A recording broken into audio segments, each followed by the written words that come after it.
Hello, everybody.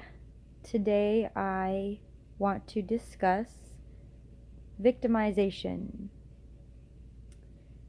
So, today I have been having just kind of one of those days where I'm actually not in a real depressed state, but I'm just kind of blah. And I have anxiety, and it reminded me of when I was in the Warrior program. I had been called out by some of my sisters that I was wearing this mask.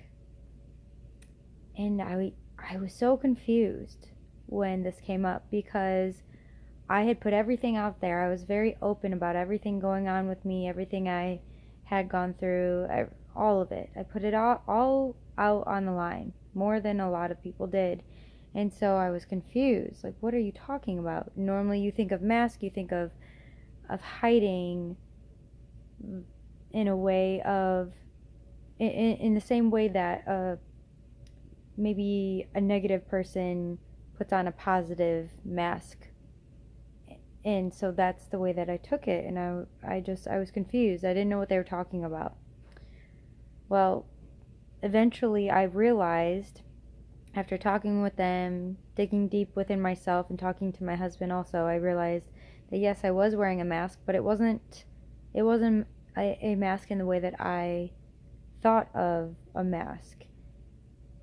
It was actually the opposite kind of mask, to where I portrayed myself, or I saw myself as this negative person, this bad type of person, when really it's just a bunch of layers, and I'm actually not that way. I'm actually positive. I'm actually good.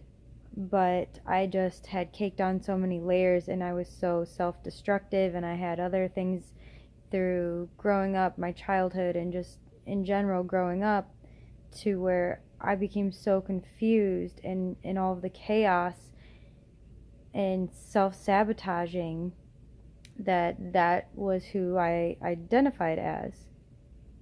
And what I realized is that whenever there is a punisher, there can't be a punisher if there is no victim. And that was another kind of bad taste in my mouth that I had to come to terms with and accept. Because when I think of victim, I think of, oh, poor me. I think a lot of people do have that type of victimizing mask. They like people to feel sorrow for them. They like people to console them and have this sympathy for them. I'm not that way. I actually do not like that. But I realized I was a different type of victim. I would just bash myself, and I would use my past as kind of the reasoning behind why I had to punish myself. And so this got me thinking today of how many people do things like that. I've since, come to terms and accepted this, and I've worked through it tremendously, but I still have my days where, no, it's not nearly as intense as it used to be, but I still have days where I feel this fear, I feel this anxiety within myself, and when I do that, it's in a way I'm victimizing myself. I'm making it out like I have something to be afraid of, or something, some sort of anxiety. And when you do that, that is a form of victimization. It comes in all different forms. And so thankfully I'm able to recognize this now, and so that's why I wanted to make a video on it, because I want to bring this to other people's attention. So many people do this victimizing role. They play that role. They wear that mask. And it's like you're not You're not a victim unless you choose to be.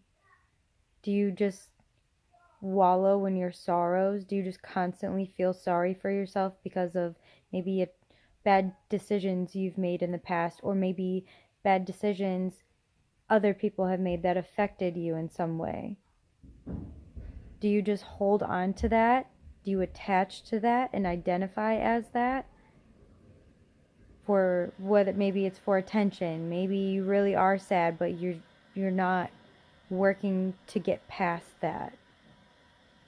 Just take a look in the areas of your life. Where are you maybe doing that at? And why do you do that? What can you do to adjust your train of thought so that you don't continue doing that? Because all that does is add more anxiety, more fear, more pressure. It just keeps you small. It keeps you in a tiny little box, because you can't possibly expand. You can't possibly have the capacity to become something more when you're letting something so big consume you. That's it for today. Thank you for watching. I hope this helps.